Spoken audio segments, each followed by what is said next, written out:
للمعاقين حقوق كما عليهم واجبات. لمعرفة كل هذا لابد من إظهار إبداعاتهم.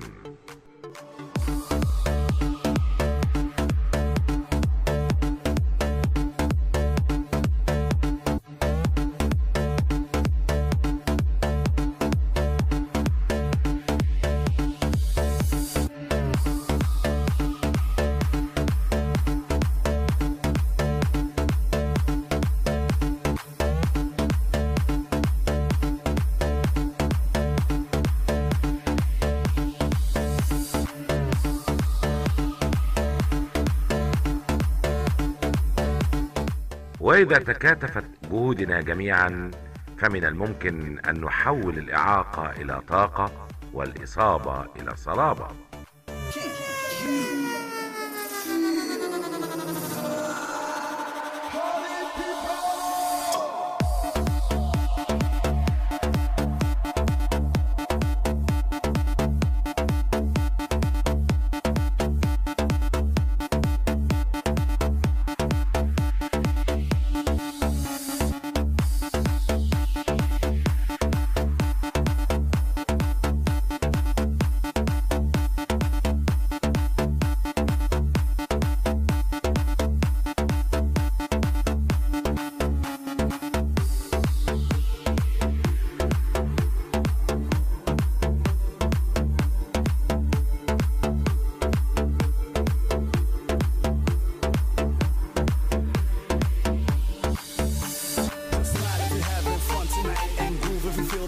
Inside. Move your body non-stop, take a breath and fill your glass up and raise your hands up. It's time to blink and link to the girl with the glamorous things. Go on, this ship won't sink. We feel like nightclub kings. Come on, let's move to the beat of the night and shake your motherfucking ass in the disco light. الإعاقة ليست جسدية فقط، ولكنها أيضا من الممكن أن تكون مجتمعية، وهنا دورنا في هذا المؤتمر أن نزيل هذه المسببات.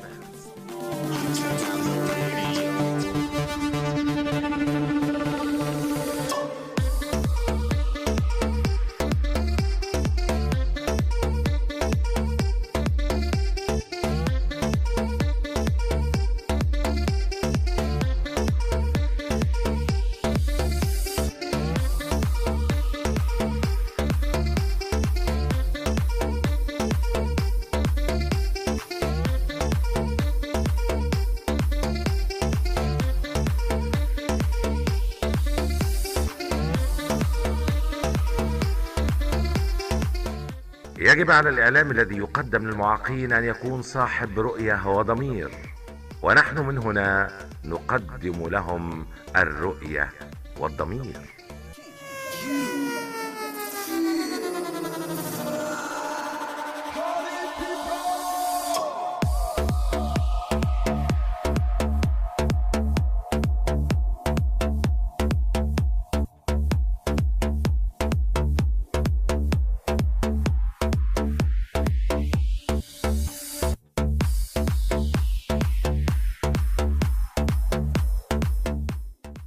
المعاق مشارك في جميع المجالات، واحذروا أن يتم تجاهله.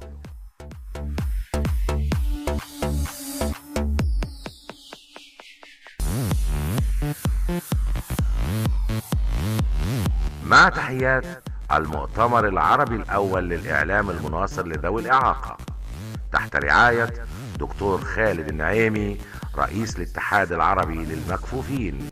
أستاذ فتحي، مرحبا بالوفد المصري. أول شيء نحن نشكروك لأنك أنت استقبلتهم، أنا واحد منهم ما نستقبلهمش. يعني أنا كيف نجي لهنا راني تحولت إلى أحد جنود الدكتور عبد الباسط، فيعني هذه معناها أشياء نشكرك عليها أنت، ونشكر وزارة الشؤون الاجتماعية أيضا، ونشكر الأخ حبيب اللي متواجد هنا منذ الصباح، وفعلا يعني بدأنا نتذوق طعم نجاح هذا المؤتمر منذ وصول الوفد المصري بقيادة الدكتور عبد الباسط. يا رب إن شاء الله الإقامة تعجبهم، وإن شاء الله محتوى المؤتمر يعجبهم، والسنة الجاية مصر يا عمر، عمر يا مصر. احنا بدورنا بالفعل تشرفنا كثيرا استقبال الوفد المصري وعلى رأسه الدكتور عبد الباسط. إن شاء الله منورين تونس، إن شاء الله نكونوا موفقين جميعا في إنجاح هذه المناسبة اللي تجمعنا كأشقاء وكأخوة، وإن شاء الله لقاءاتنا تكون ما فيها كان الخير يا رب. مرحبا بكم ونورتوا تونس من جديد. شكرا.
المؤتمر العربي الأول من أجل إعلام يناصر ذوي الإعاقة. طالما أن المؤتمر لذوي الإعاقة، فإليكم نبيلة نور مذيعة معاقة تقدم البرنامج.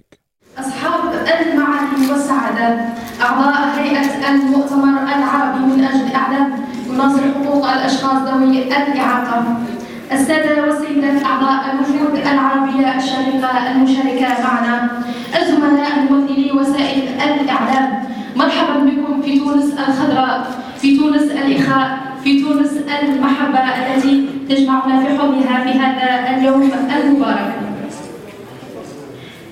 إذا حيث أبى فخامة رئيس الجمهورية التونسية السيد باجي قايد السبسي إلا أن يكون هذا المؤتمر تحت سامي إشرافه، وهذا إنما يدل على إيمانه بقضيتنا ودعمه لمسعانا هذا. لن نطيل على حضراتكم، ونحن نعلم أنكم قطعتم مسافات طويلة لتكونوا معنا ولنكون في هذا الجمع الطيب اليوم، ونبتدئ أشغال يومنا هذا من المؤتمر اليوم الأول بآيات بينات يتلوها على مسامعنا الطفل الكفيف حسام الدين محمد، فلننصت إليه. شكرا. أعوذ بالله من الشيطان الرجيم. بسم الله الرحمن الرحيم. عبس وتولى أن جاءه الأعمى وما يدريك لعله يزكى أو يذكر فتنفعه الذكرى. ومع السلام الوطني التونسي. هلموا لمجد الزمن، لقد صرخت في عروقنا الدماء، نموت ويحيا الوطن، ولفنا السواعد بين الأمم، صخورا كهذا البناء.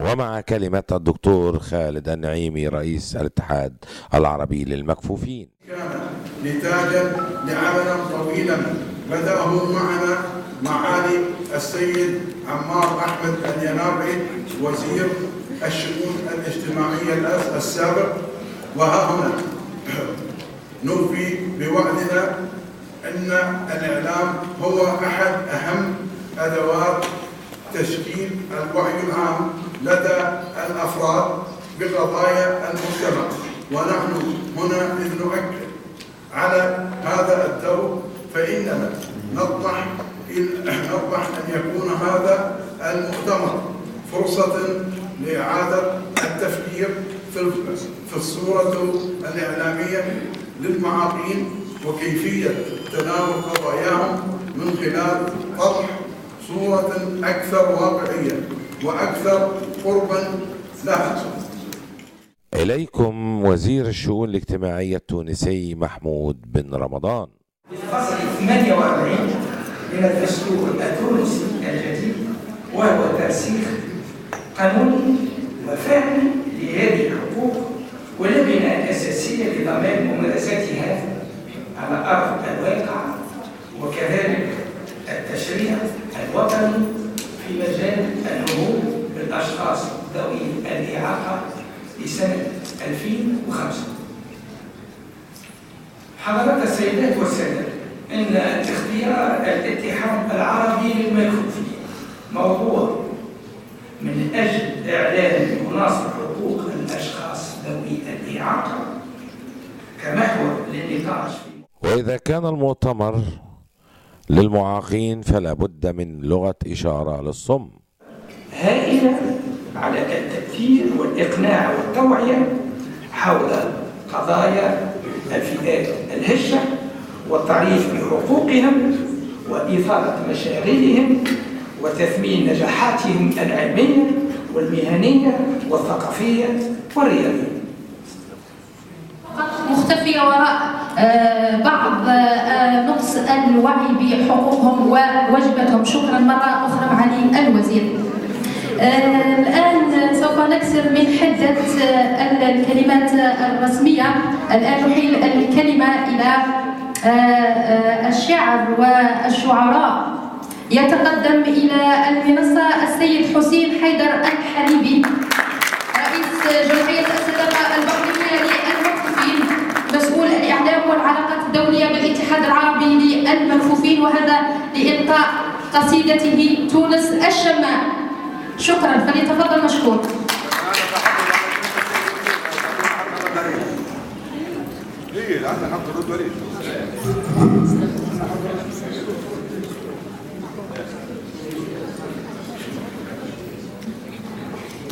بسم الله الرحمن الرحيم. بوركت صبحا باسم الأنباء متجليا بمحبة وإخاء، لا غرو في هذه المشاعر تنتشي، فجذورها من أمة غراء، نبضات طوق من نياط أعزة، زج السلام لتونس الشماء. ومع كلمة رئيس الوفود العربية دكتور فرحات كروان من ليبيا. أولا اسمحوا لي أن أدعو مؤتمركم باقتراح تسمية ذوي الإرادة على هذه الفئة بدلا لذوي الإعاقة. توزيع الدروع للرئاسة التونسية وللوزير. أن قلت التكريم هو لفخامة رئيس الجمهورية التونسية الباجي قايد السبسي.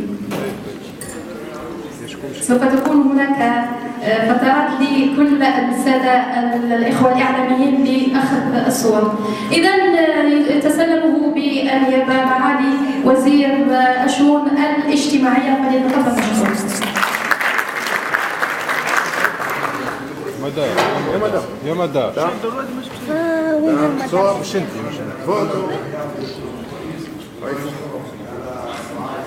هنيئا للأخوة العربية، هنيئا مرة أخرى تحية.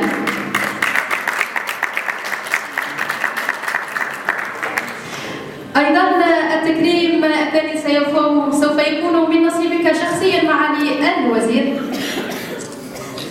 نعم. بل أيضا معالي الدكتور خالد النعيمي سوف يكرم شخص معالي وزير الشؤون الاجتماعية الدكتور محمود رمضان، فتحية. شكرا. أيضا هناك تكريم لسعادة عبد الله بن ناصر الحميدي سفير دولة قطر بالجمهورية التونسية، فليتفضل مشكورا إلى المنصة ليسلمه التكريم معالي الدكتور خالد النعيمي دائما.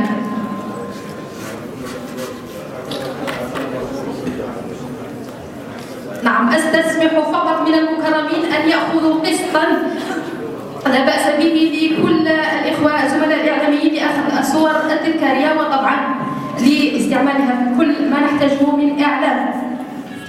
أيضا التكريم هنا السيد حسين حيدر الحليبي رئيس جمعية الصدقة البحرينية للمكفوفين، شاعرنا الجميل أين هو؟ دائما يقدمها معنا الدكتور خالد بن علي النعيمي رئيس الاتحاد العربي للمكفوفين. صحيح.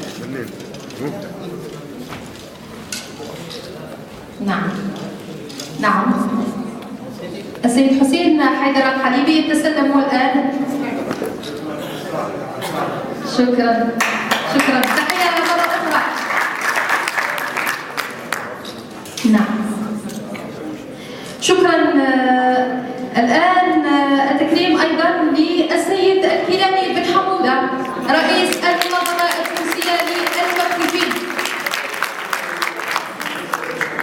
أخوة ومحبة ما بعدها محبة بين الدكتور خالد النعيمي والدكتور كيلاني بن حمودة.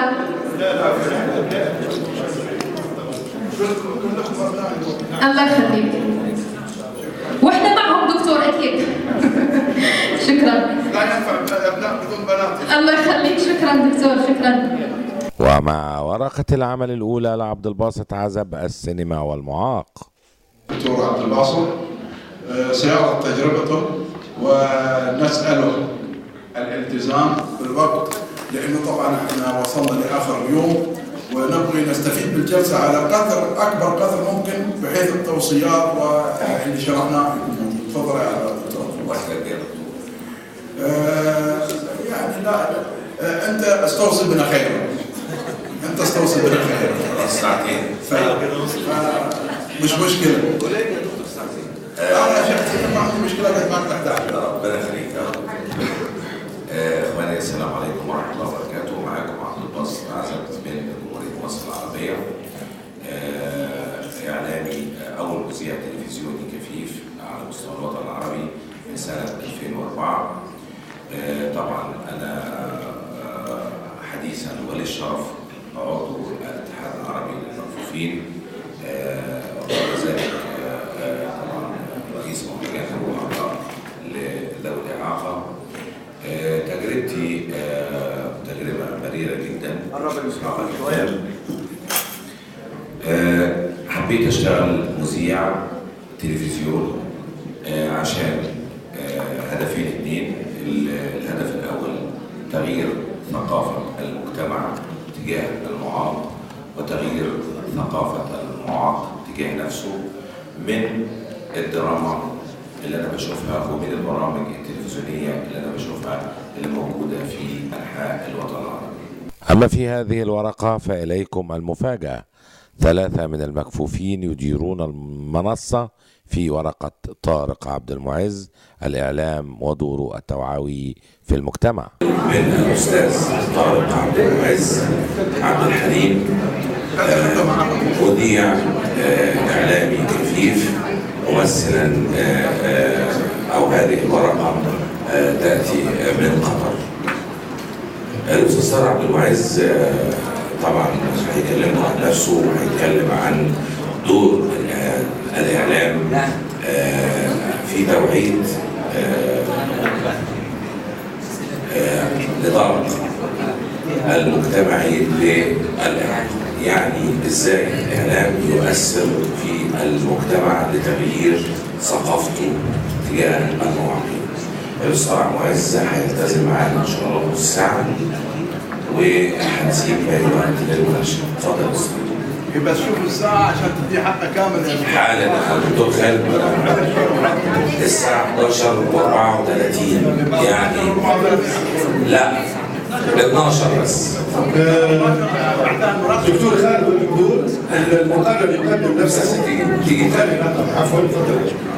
لولو أمان العبد الله من المملكة العربية السعودية، باحثة ماجستير من كلية الاتصال والإعلام جامعة الملك عبد العزيز بجدة، إعلامية وفي هيئة الإذاعة والتلفزيون بالمملكة. جميل. بسم الله الرحمن الرحيم. السادة الحضور، بداية شكر واجب واعتذار. الشكر للدكتور خالد النعيمي الصديق قبل أن يكون رئيس الاتحاد العربي للمكفوفين. شكر للأستاذ الكيلاني بن حمود رئيس المنظمة التونسية للمكفوفين والإعلامي أيضا. اعتذار لكليهما ولكل السادة الحضور عن سوء الفهم الذي حدث قبل محاضرة السيد علي المبتدئ. حقيقة أنا سعيد جدا وأشرف بإني موجود بينكم في تونس الخضراء لتقديم ورقة العمل هذه، ولا أخفيكم سرا أني موضوع بين المطرقة. الصوت يا جماعة لو سمحتوا، الصوت. لا أخفيكم سرا أني موضوع بين المطرقة والسندان، فأنا إعلامي ومعاق بصريا، لمن أتحزب ولمن أتنكر، لمن أتهم وعن من أدافع، فأنا شخصيتان في شخصية واحدة. ورقة العمل بتنقسم لمقدمة. يا جماعة لو سمحتم، لو هنسمع بعض نسمع بعض، مش هنسمع بعض خلاص. الصوت اللي انت خليك في بحثك. انا هتكلم بدلك، خليك في بحثك. ورقة العمل عبارة عن مقدمة و5 محاور. كل هذه المحاور تتحدث عن الدور التوعوي لوسائل الإعلام أو للمثلث الإعلامي المسموع والمقروء والمرئي، بالإضافة إلى الغول الجديد، الغول الإعلامي الجديد الذي هب على المجتمع العالمي، وهو وسائل التواصل الاجتماعي بما لها وما عليها. للأستاذ طارق، أيوة. وهل ترى معي أنه بالإضافة إلى كل ما ذكرته من المعوقات للإعلام أو الصعوبات التي يجدها، هل ترى معي أنه يجب أن ينشأ شيء من التحالف بين الهياكل الجمعياتية التي تنشغل بحامل الإعاقة وبين وسائل الإعلام بشكل يجعل بينها برامج منظمة؟ عبير بلهول تطبق التجارب الإعلامية التي قدمت في المؤتمر مع مجموعة من المكفوفين. الصفاية اللي بتخلي اللي بتخلي المية ما تخرجش برا البسين. لا هي اللي بيعمل الصوت، وهي اللي عامله الصوت. فكرت في درجة هنا قبل المية على طول. لا في درجة. لا في درجة نازلة. شوف في درجة كده واحدة وبعد كده ينزل لحد ما ينزل البسين. في ملموس شكلها حلو كده، عاملينها زي شراحين كده. هي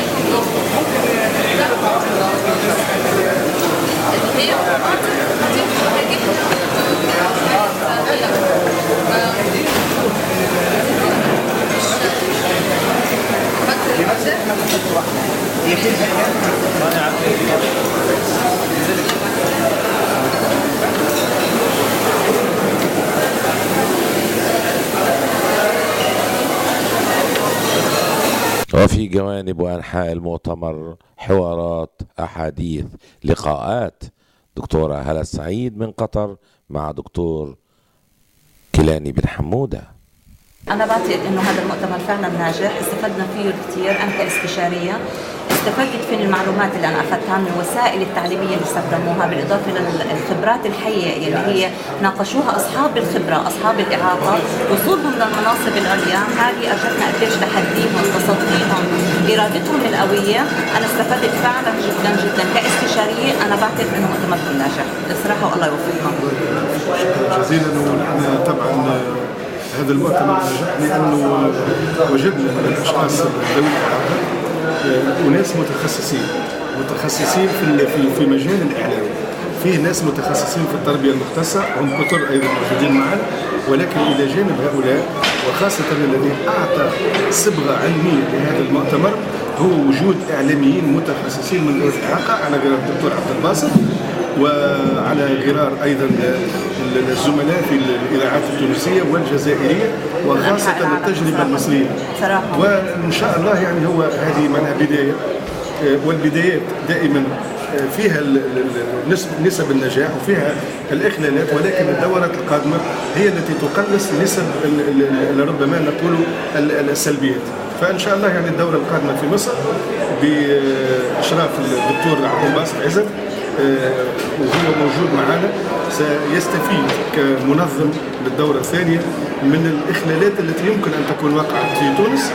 وإن شاء الله يعني المؤتمر القادم إذا كان في هذا المؤتمر 3%، 4%، 25% فقط، في مؤتمر مصر إن شاء الله يكون النجاح 95%. أعتقد إنه نجاحكم بإذن الله تعالى فوق 95% بهذا المؤتمر. يعني أنا مش منفاة لكم، بس أنا جلسة 3 أيام وحضرت جلساتكم كلها وهي جلسات ناجحة. وبالأهم أنتم ركزتوا على فئة كثير مهمة هي فئة الإعلاميين، لأنه الإعلام إن كان مقروء أو مرئي أو مسموع أو منظور، هذا كل الإعلام له تأثير جوهري على مجتمع بكامل، مجتمع بما فيه باختلاف الثقافات، اختلاف المستويات، اختلاف الأجناس، له تأثيره بده يكون أقوى من أي تأثير أي شخص آخر، لأنه إحنا بنفتح التلفزيون، بنسمع الإذاعة، لما أنت بتفتح كل هاي الأشياء واللي بتكون واللي هي مأثرة فعلا علينا ومأثرة على أطفالنا، ونشوف فيها معلومة مهمة تفيد وتعمل توعية للمجتمع، هذا كثير كويس. فأنا بلاقي إنه فوق 95 نجاحكم بإذن الله تعالى. شكرا جزيلا. هذه الشهادة منك نحن نعتز بها، ونشكرك أنت أيضا لأنك معناها نورتي أول شيء تونس، وثاني شيء أفدتي المربين المختصين قالوا لي أنهم تحدثوا مع حضرتك حول مجال التربية المختصة، وخاصة الأستاذ فتحي العالم رئيس الجمعية التونسية للتربية المختصة، وهم متشوقين أنهم يستفادوا من التجربة القطرية في مجال التربية بإذن الله حيكون في تعاون بيننا وبينهم بإذن الله تعالى، يعني بجميع المجالات، إن كانت برمجة مناهج أو وضع خطط أو وسائل تعليمية أو تشخيص أو مقاييس، تقييم مقاييس، إن شاء الله التعاون بيننا وبينهم بإذن الله تعالى. شكرا كثير. لجنة التوصيات وتوصيات المؤتمر. اجتمعت لجنة التوصيات التي تم اختيارها من قبل اللجنة المنظمة للمؤتمر العربي الأول للإعلام المناصر لقضايا الأشخاص ذوي الإعاقة، واعتمدت التوصيات على النحو التالي: أولاً، 1. تأسيس قناة تلفزيونية عامة تدمج في خطتها الإعلامية وخريطة برامجها قضايا ذوي الإعاقة، على أن يقوم الإعلاميون منهم بتقديم البعض منها. ثانياً، إنشاء مركز إعلامي عربي يكون مقره دولة تونس يعنى بقضايا ذوي الإعاقة. ثالثاً، تنظيم مسابقة سنوية لأحسن عمل إعلامي يعنى بقضايا إعلامي مسموع أو مقروء أو مرئي يعنى بقضايا الأشخاص ذوي الإعاقة. رابعاً، تنظيم فعاليات فنية وثقافية ورياضية على هامش أعمال المؤتمر العربي السنوي للإعلام المناصر. خامساً، تكريم 3 مخترعين عرب أسهموا في إنتاج أو ابتكار منجز يخص الإعاقة. سادسا إنشاء موقع إلكتروني خاص بالمؤتمر وتبعاته وتطلق عليه تسمية مبدعون.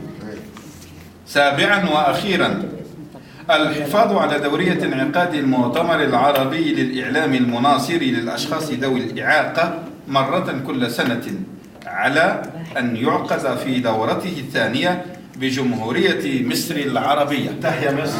ومعكم الفقرة الأخيرة، التكريمات والجوائز. لحظات وأيام لم نود أن تنتهي أبدا، ولكن لكل بداية نهاية، ولكن مؤتمرنا هذا نعتبره البداية، نعتبره دائما البداية. قلت في مسعانا لنصرة الأشخاص ذوي الإعاقة خاصة في مجال الإعلام، وهذه بدايتنا. وهناك من يرحب منذ الآن باحتضان الطبعة الثانية من المؤتمر. الآن الفقرة الأولى من التكريمات يتفضل بها الدكتور خالد بن علي النعيمي رئيس الاتحاد العربي للمكفوفين ورئيس المؤتمر لكل المشاركين في هذا المؤتمر.